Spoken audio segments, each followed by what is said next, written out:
whether the Indian Supreme Court has become more political than the United States Supreme Court is a matter of great debate.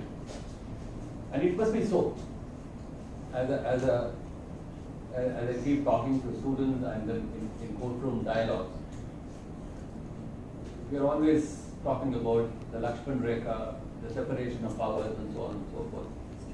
But I feel over a period of time studying institutions and our own course, we cannot probably, like in the field of mathematics, offer a theory about courts and other political institutions. I think the social process, as much as it is enriched by debate, reaching quality and understanding, that will ultimately be the generating factor for creation of new institutions, reshaping our institutions, and giving new areas of participation within institutions. Having said that, because politicians of all views, political parties of all kinds of shades and views, they all think that the separation of powers doctrine is something so fundamental, and courts are treading on very dangerous areas which they should not do.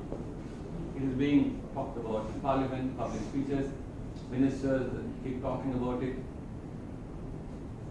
Has it got any connection with the subject for discussion? I think somewhere it leads us to all these issues. So let me read a few bits of what I have scripted yesterday night. This will be probably made available in the course. Yeah. The first African American president of Brown University, USA, in her inaugural convocation address said, I quote, "You know something that I hate when people say that doesn't make me feel good about myself. I say, that's not what you are here for. I believe that learning at its best is the antithesis of comfort. If you come to this campus for comfort, I would urge you to walk through yon iron gate. But if you seek betterment for yourself, for your community and posterity, stay and fight." Unquote. This staying and fighting she was talking is all about freedom of thinking and the unquestionable value of persuasions. Some people, there was a war veteran's funeral in USA.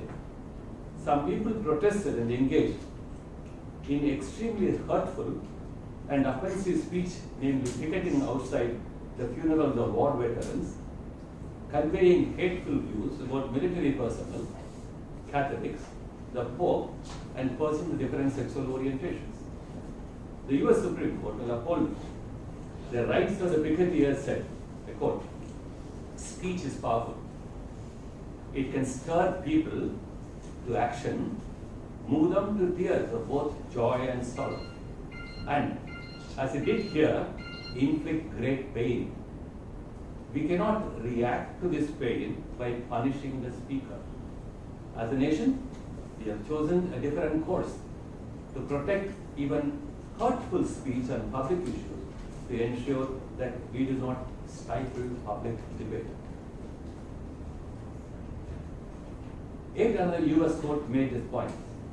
The unpopularity of views, thereof nauseousness, is not enough to justify suppressing them. Otherwise, the anti-racist could be suppressed if he undertakes to speak in a restricted area. And one who asks that public school be open to all ethnic groups could be lawfully suppressed if only he chooses to speak where persuasion is needed most. That is why it is said, well, every idea is an incitement, but fear of serious injury cannot alone justify suppression of free speech.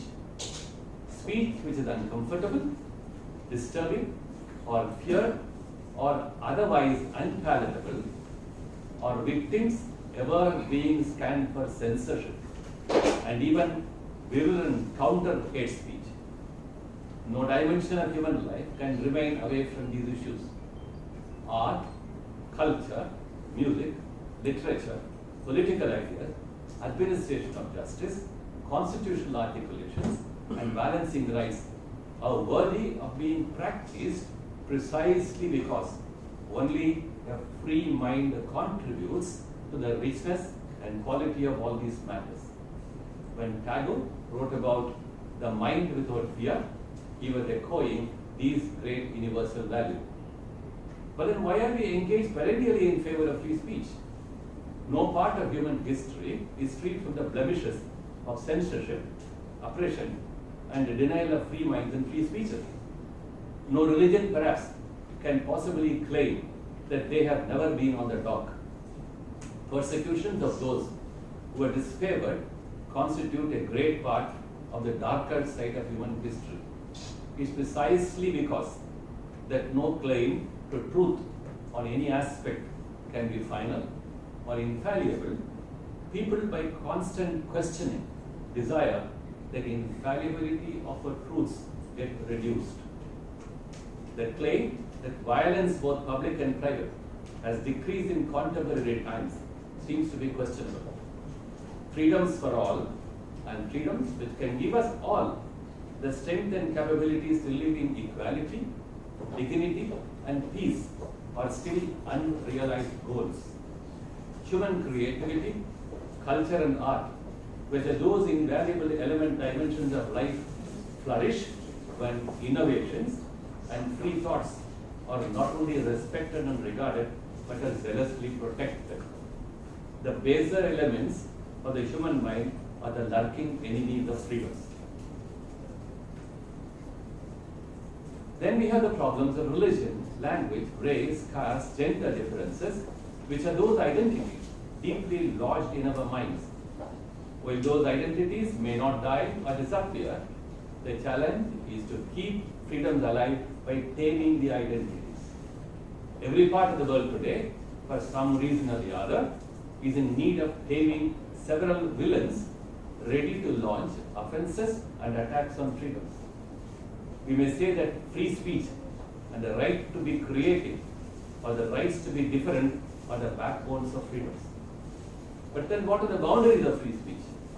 When will free speech become hate speech? What are the boundaries of hate speech? When hate speech can be stopped on the principle of emergency and the threat to peace and order in the community? Whether counter free speech is the only antidote and not censorship or oppression? Either right to dissent is to be exercised only in furtherance of satya and dharma.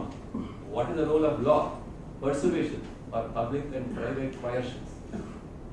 Our public spaces are generating new challenges. Universities and educational institutions, both teachers and students, claim unrestricted freedoms. Clashes of ideology seem to reach excessive encounters. They claim that academic freedom amounts to an unrestricted freedom of speech, both inside and outside the classrooms, to put forward controversial and unpopular opinions, however offensive they might be, is under challenge. This claim for unrestricted freedom begs several questions. Many forms of academic activity involve social and political conduct other than speech. It is these areas of conduct involving either allegiance or support to what is perceived as extreme or disruptive ideologies that are inviting both community opposition and governmental restrictions. Whether governmental regulations on activities or the academic freedom are misconceived. Bertrand Russell was dismissed from a non-tenured lectureship following his conviction for making statements opposing the First World War. Arnold Toynbee, a famous historian, resigned after he was criticized for his articles on the conduct of Greek forces in Asia Minor, now Turkey. Harold Lasky, who wrote the famous Grammar of Politics, while teaching at the London School of Economics, stopped writing after attacks on his lecture in Moscow on class war and revolution in Britain. Between surrender of freedoms altogether for social and economic security and retention of freedoms at the cost of some price of regulation lies the great genius of managing freedom of speech, expression, and dissent. I do not know how many of us would not mind migrating to People's Republic of China or Russia. None of these questions are one-line answers. The essence of all freedom is the ability and the responsibility of drawing boundaries of one's own freedom. The idea behind our assembling today is to launch several initiatives, embracing more, with a view to generate more exchange of free thoughts and ideas on more open and free platforms. It is true that disruptive forces, both international and domestic, wedded to some faith or ideology or the other, are clandestinely working to weaken the fabric of our nation and to destabilize some of the invaluable foundations of our nation. They must be met and responded to by various strategies. But free speech and counter speech in the ultimate analysis will be our tools and our strengths. The link between speech and wrongs is very ancient. The Egyptian pharaoh, so-and-so, is recorded as having incited against other ethnic groups in his religion, whom he would ultimately slaughter and enslave by describing them as animals. The Roman politician Cato called for destruction of Carthage.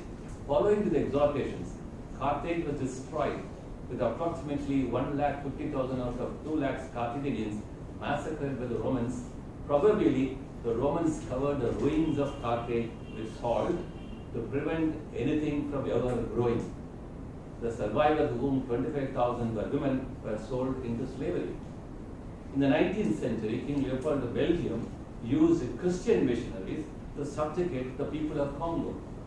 And he said to us later, your principal objective in our mission in the Congo is never to teach the niggers to know the God. More recently, the Turkish persecution of Armenians or the post-Cold War Balkan atrocities are all traceable to hate speech. Several African countries have fallen prey to hate speech and have paid enormous price of loss of humanity. As we're discussing today, the Yazdi people of Iraq or the Islamic sect in northern China are few sets of people facing hate speech and genocide. I'm giving a small quote from what happened in Nazi Germany. One day, in the summer of 1943, Erna Petri, a homemaker and wife of a senior German officer, was driving home from a grocery shopping and noticed 6 frightened children dressed only in shreds of clothing, crouching along the side of a country road. She had heard that a number of Jewish children escaped from a boxcar as they were being transported by train to Nazi death camps. She suddenly realized that she had come across a group of them. She told the frightened children, aged 6 to 12, to come with her. She brought them into her home and reassured and fed them. Then she led them into the woods by her house and shot each one of them in the back of the head.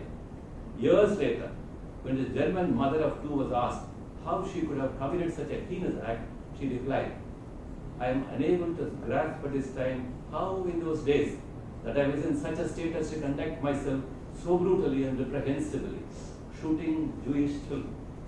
However, earlier, I had been so conditioned to fascism and the racial law which established a view towards the Jewish people, as I was told to me I had to destroy the Jews.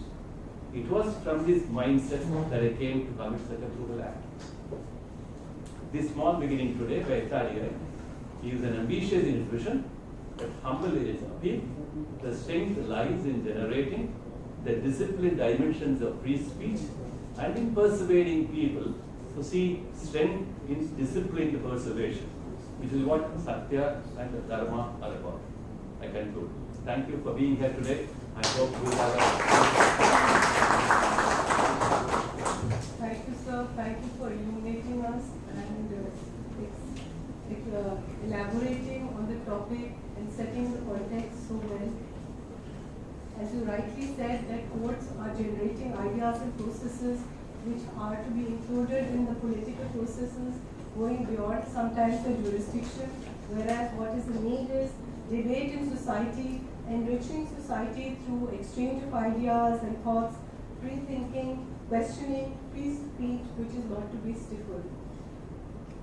I once again reiterate what you said, that how she was totally brainwashed by this, because there was no other story, no other thought in that era, in the Nazi era, so that people could not think and exchange ideas. I started with that, the words in Hindi, I'm repeating them once again, Khamosh mat rahe. खामोश मत रहे, आज इस कलयुग में इंसान बहरा हो गया है।